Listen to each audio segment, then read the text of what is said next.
اسرائیل، فلسطین، جارڈن اور سیریا کے بیچ میں یہاں پر دنیا کے نقشے میں آپ لوگوں کو ایک ڈاٹ نظر آئے گا، جو ظاہر سی بات ہے ایک ڈاٹ تو نہیں ہے، بلکہ یہ ہماری دنیا کی بڑی ہی عجیب و غریب اور حیران کر دینے والی ایک خوبصورت لیک ہے، پانی کی ایک ایسی خوبصورت جھیل کہ جس کے اوپر موجودہ دور میں اسرائیل کا کنٹرول ہے، اور وہ اپنے اس کنٹرول کو، اس قبضے کو برقرار رکھنے کے لیے ہر حد تک جانے کے لیے تیار رہتا ہے۔ تیار رہے بھی کیوں نہ، کیونکہ یہ کوئی معمولی جھیل نہیں ہے، بلکہ آج کے دور میں یہ جھیل اسرائیل کے لیے ایک لائف لائن کا کام کرتی ہے۔ اور ہاں، اس کو تینوں ہی مشہور آسمانی مذاہب میں، مطلب کہ یہودیت، عیسائیت اور اسلام میں حد سے زیادہ اہم سمجھا جاتا ہے۔ اس جھیل کے پاسٹ اور فیوچر دونوں پر ہی اگر آپ لوگ تھوڑی بہت چھان بین کرنے کی کوشش کریں گے تو آپ کو اس چھان بین میں پیغمبر حضرت موسیٰ، حضرت عیسیٰ، یہودیوں کی ایک خفیہ میٹنگ، اور اس کے علاوہ حضرت عیسیٰ علیہ السلام کی دوبارہ واپسی، یاجوج ماجوج کا خروج، دجال، قیامت، مطلب ساری ہی چیزیں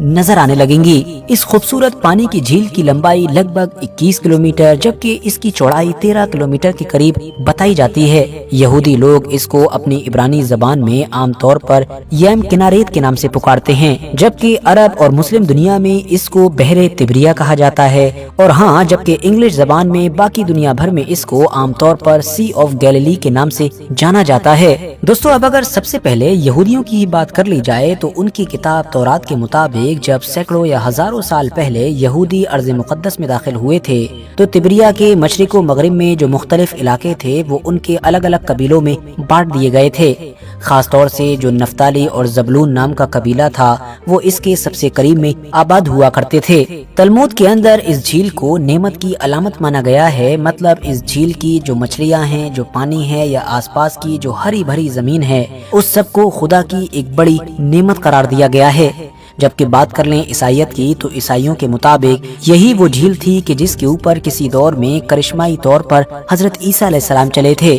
مطلب اس جھیل کے پانی کے اوپر چل کر ہی حضرت عیسیٰ علیہ السلام اپنے حواریوں کے پاس پہنچے تھے۔ اتنا ہی نہیں، اس کے بعد جب ایک خطرناک طوفان آیا اور ان کے ساتھ کشتی میں موجود ان کے جو حواری تھے یا جو ساتھی تھے، جب وہ اس طوفان سے گھبرانے لگے تو پھر حضرت عیسیٰ یا جن کو عیسائی جیسس کہتے ہیں، انہوں نے ہوا اور پانی کو حکم دیا جس سے وہ طوفان فوراً وہیں تھم گیا۔ یہ بھی پیغمبر حضرت عیسیٰ علیہ السلام کا دراصل ایک معجزہ تھا۔ آج عیسائی لوگ اس جھیل کو بہت مقدس جانتے ہیں، بلکہ صرف مقدس ہی نہیں جانتے ہیں، اس کی زیارت کرنے کو یعنی اس جگہ کو وزٹ کرنے کو بھی کافی مقدس سمجھتے ہیں۔ یہی وجہ ہے کہ ہر سال آپ دیکھیں گے کہ دنیا بھر سے ایک بڑی تعداد میں عیسائی لوگ یہاں پر پہنچتے ہیں۔ اب اتہاس میں تھوڑا اور آگے بڑھیں تو لگ بھگ 72 عیسوی کے قریب میں رومنس نے ٹائٹس کے انڈر میں یروشلم پر حملہ کیا اور پورے علاقے کی اینٹ سے اینٹ بجا ڈالی، اور تو اور یہودیوں کا جو سیکنڈ ٹیمپل تھا اس کو بھی پوری طریقے سے تباہ و برباد کر ڈالا، جس کے بعد یہودیوں کے بہت سارے بڑے بڑے عالم یا جن کو آپ ربی بھی کہہ سکتے ہیں،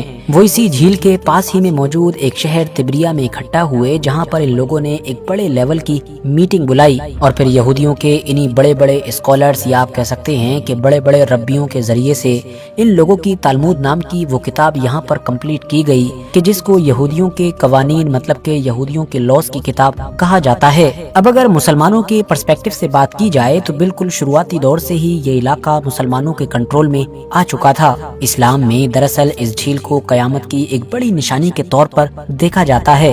وہ اس لیے کیونکہ مسند احمد کی ایک حدیث کے مطابق نبی علیہ السلام نے یاجوج ماجوج کا ذکر کرتے ہوئے فرمایا کہ اللہ تعالیٰ یاجوج ماجوج کو بھیجے گا اور وہ ہر بلندی سے بڑی تیزی سے پھسلتے ہوئے اتریں گے، بس ان کے لشکر بحر تبریہ سے گریں گے، پھر وہ اس کا سارا پانی صاف کر ڈالیں گے، مطلب اس کا سارا پانی پی جائیں گے۔ کچھ وقت کے بعد پھر ان لوگوں کا وہاں پر ایک دوسرا لشکر پہنچے گا جو وہاں پر بچا ہوا کیچڑ بھی کھا جائے گا، یہاں تک کہ پھر کچھ دیر کے بعد ان لوگوں کا تیسرا گروہ بھی وہاں پر پہنچے گا اور وہاں پر اڑتے ہوئے گرد و غبار کو دیکھ کر کہے گا کہ یہاں پر بھی کبھی پانی ہوا کرتا تھا۔ یہاں سے یہ یاجوج ماجوج بری طریقے سے قتل عام مچاتے ہوئے بیت المقدس تک پہنچیں گے اور وہاں پر جا کر اعلان کریں گے کہ اب دنیا پر ہمارا قبضہ ہو چکا ہے،